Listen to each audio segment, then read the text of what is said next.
ai yau ranar zuwa da cici ai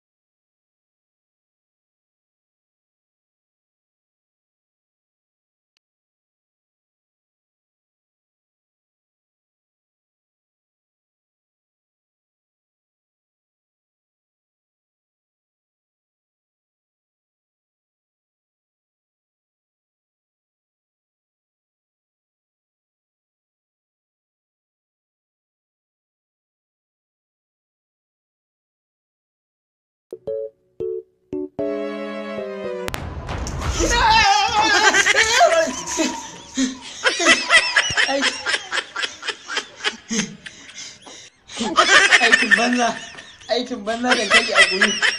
ashe ma tuwe ne abin dukan mai kai